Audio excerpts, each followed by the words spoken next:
my presidential candidates interview. We're down to our last candidate. Ito na po ang huling kandidato na haharap sa ating panelists sa araw na ito.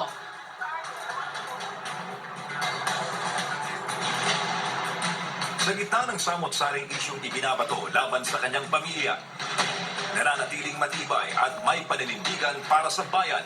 Bitbit ang mga pangakong pagbabago para sa ikabuulan ng bansa. Trabaho para sa mga Pilipino, murang kuryente, industrialisasyon, kalidad na edukasyon, reforma sa iba't ibang sektor, at pagkakaisa ng sambayanang Pilipino ang sentro ng kanyang kampanya. Bilang Pangulo ng Republika ng Pilipinas, sinabi ko na ako'y tatakbo dahil ang aking layunin, ang aking ating bansa ay pagkaisa muli ang sambayanang Pilipino. Pagandahin po natin ang ating minamahal na bansang Pilipinas. Sama-sama po tayong mapamulit. Tumatakbong Pangulo mula sa Partido Federal ng Pilipinas, Ferdinand Bongbong Marcos Jr.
You may now sit down, Senator Marcos. Good evening. Good evening. May we request the audience to please sit down so we can start the program. I brought all my relatives.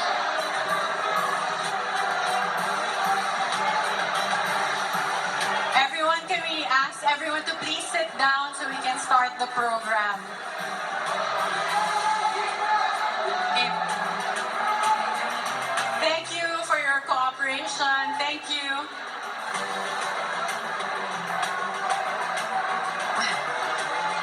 Okay. Senator Marcos, you have the floor, and the panelists will be asking you questions. Thank you.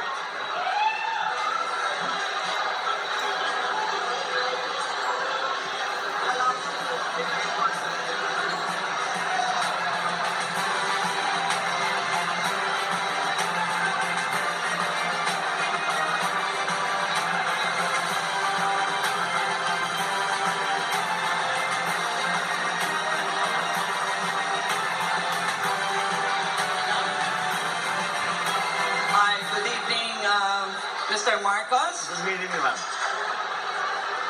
If this were, I've never been to a campaign rally, but if this looks like it, and maybe multiplied so many times over, I can imagine what they're feeling is like euphoria, isn't it? It's, because we're not even involved and we're feeling euphoric here. It's very encouraging, ma'am. That's true. Okay, this is the second time we are going through this, but this time it will be banter. Nothing aggressive nor belligerent. You have the thickest portfolio here. I counted more than 50 pages which are submitted to the network and which were given to us. Madaming, So, madaming I have 1,000 questions, but since I have 3 other colleagues here, maybe I'll ask something which is right in my alley, and I think I have asked this also in my post in the social media. And post-Ukraine, assuming that you have a peace agreement within the next 2 weeks, which is more likely, do you see a new political and economic order, but this time you have other political actors like Moscow, Beijing, and even Tehran? Yes. What's your take on that? There will be a new world order. Because I have, I think, watching Ukraine and seeing the developments, which are not exactly going the way of that the President Putin would have wanted it to. I suspect there will be domestic implications to whatever the peace agreement is going to be. I hope you're right, Han, that it will be done in 2 weeks because we are the entire world is suffering. But there will be a very big change because the how do you say the idea. I think some of the analysts have said, I don't know if you agree with this, is that President Putin is trying to reconstruct or recreate the Soviet Union under another name. So perhaps this was his move. Should he weaken as a political figure in his own country, in Russia, then certainly the policy, that policy of trying to gain territory through whatever means, as he says, because to provide for him a buffer to NATO, whatever the reason might truly be. I think that will have to be re-studied by whoever will be most dominant in Russian domestic politics after Putin. So yes, I believe there will be a new world order, and I think I am certain that Tehran and Beijing are watching very, very closely what will happen to Ukraine. There will be a geopolitical balance of power. It also depends on what the reaction of the EU and the United States will be. I think the United States we can predict fairly accurately. EU is in a more difficult spot simply because they are highly dependent for their energy to Russia, and how they will balance that. I know that that the President Biden has just signed with the EU a deal to supply from the United States and from other countries 15 billion tons of gas, which will cover some of the needs of the EU. But again, that's not something that can instantly be made, to instantly be applied. There will be a transition period because it is a very large economic infrastructure that has been developed for Europe to take advantage of the gas supplies out of Russia. These are all terribly large forces, and inevitably it will change things.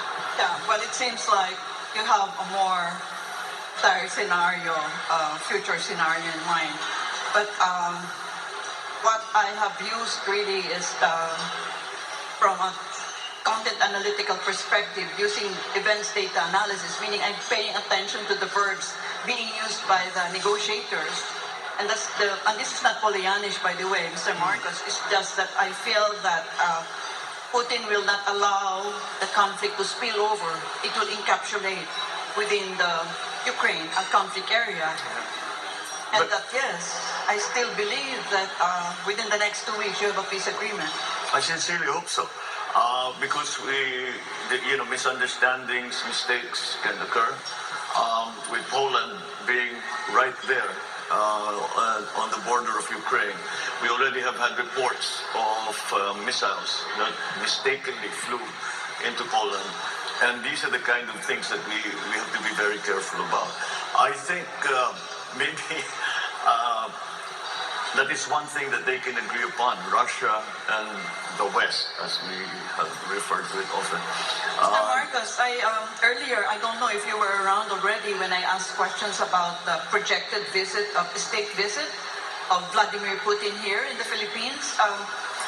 Because the Duterte administration has only so many more breaths to take before the end of their regime, of their tenure. When you become president, will he honor that invitation that Duterte had given to him to do a state visit? Not just a visit, a state visit. Well, certainly. Why not? We have diplomatic relations with Moscow.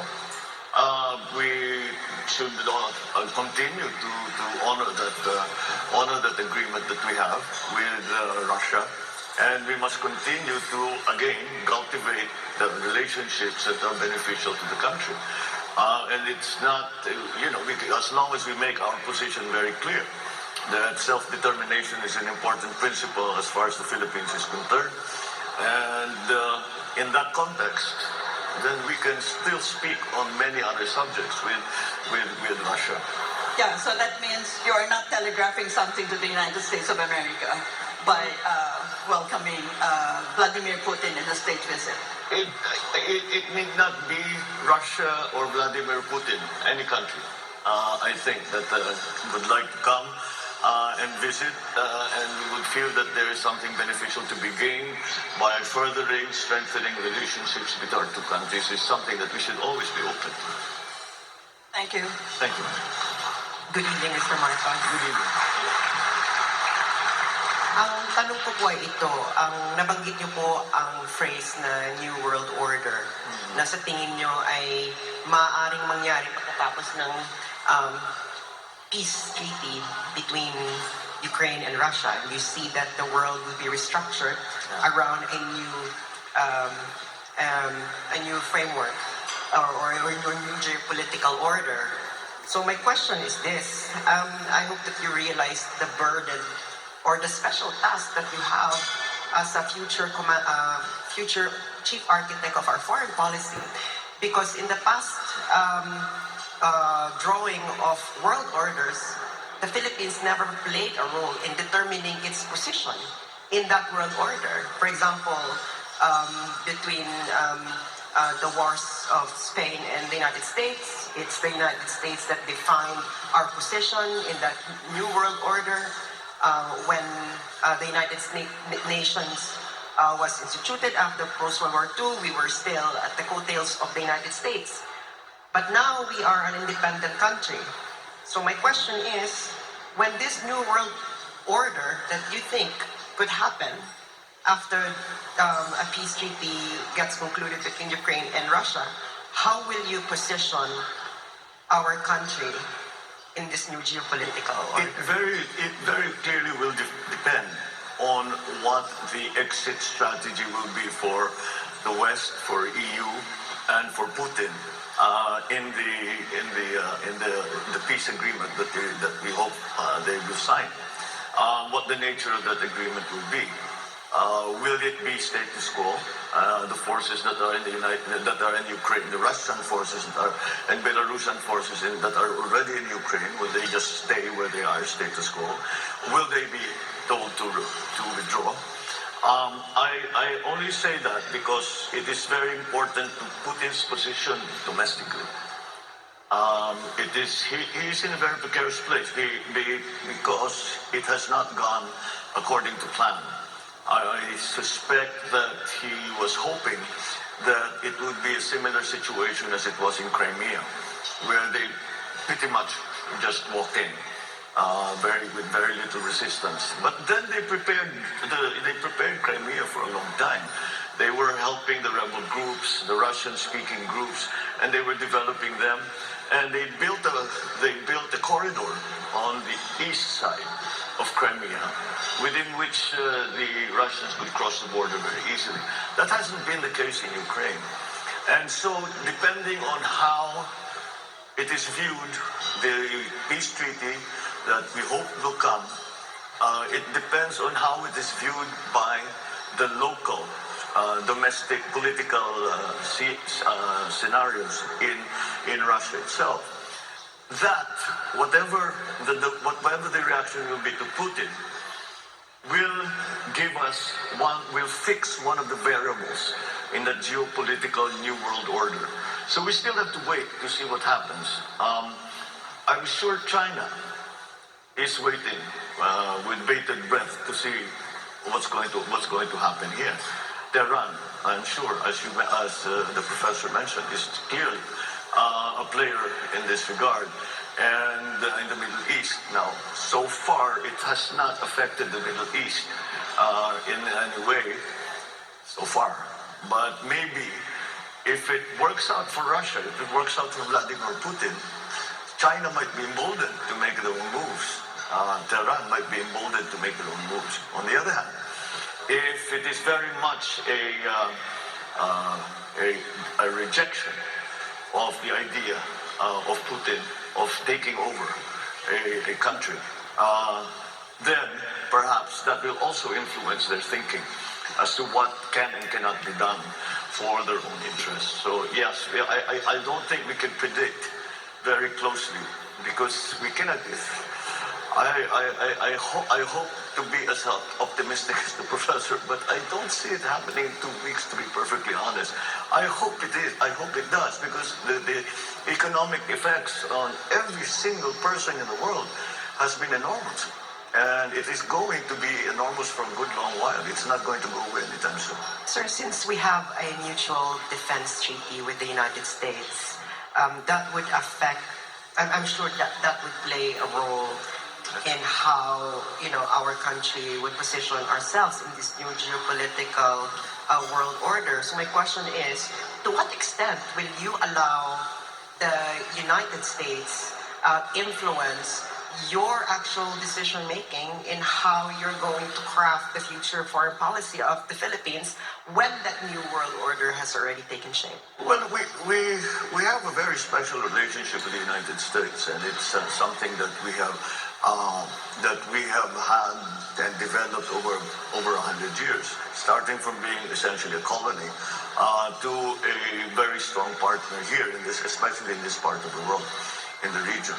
And that, I think, has been a good thing for both countries, both for the United States and for the Philippines. And that I think we can still depend on that.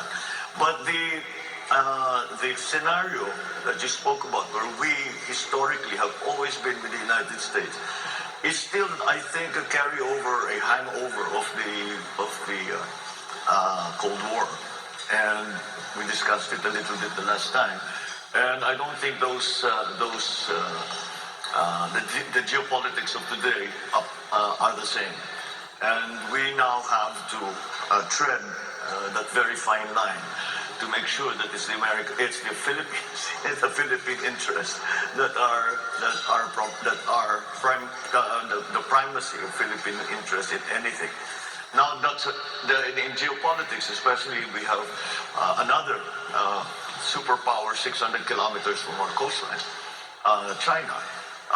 That puts, again, the Philippines in quite a precarious position. We're lucky because we're important geopolitically, even just strategically.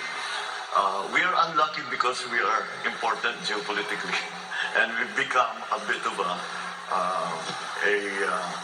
hot potato when it comes to that.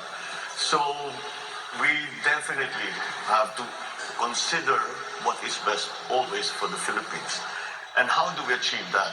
With our existing partnerships, alliances, as they stand now, with what will be a new world order. Will it be a very big change? Will it be a small, slight change? Will it be a big change for Russia and a small change for everybody else? There are many moving parts to this thing, and it's not something that is easily definable. But I think once the peace agreement is made, we will study it very, very closely, and we will ask our best experts to determine what is the effect in these other countries. What is the effect to Tehran, to Iran? What's the effect? How does it change their thinking in Beijing? How does it change the thinking in Washington, D.C.? These are the big players. These are the people we have to deal with. So yes, it's that I wish I could give you a categorical answer, but until we know exactly what that peace treaty will contain, it's very difficult to know what will happen after that in Russia. How will the power structure change? Will Putin be removed? Will he still maintain his position? All of these things are going to play a part in what it will look like after that peace agreement. Senator, good evening. With this as a backdrop, the discussion with Russia, Ukraine, I was wondering if you can pivot to domestic concerns, particularly your energy policy. Yeah. Because as you said, the conflict is being felt worldwide, and among the things that we are seeing are sky-high fuel prices. But how would you address this? What would be your policies, particularly with energy security, going beyond this issue? In the past week or so, since the war in Ukraine began, I have been espousing a policy of subsidizing all oil imports. Because the idea is that yes, transport is the first sector that's going to be affected, but everyone will be affected. And therefore, if we're to support everyone, we have to subsidize all oil imports, in my view. However, I have been crunching the numbers. We can't do it. We cannot afford it. It's that simple. So we have to focus now. Maliwanag, yung mga transport group talagang naghihingalo dahil dito sa pagtaas ng presyo ng langis. Pero alam naman natin, pag tumaas ang presyo ng langis, sabay-sabay susunod na yung mga iba. So we have to focus in the sectors that will actually that will mitigate the effects of the oil price rise. Perhaps there still exists the option of perhaps giving a tax holiday on the excise taxes to the oil for the oil imports. However, the pandemic is not over. We do not know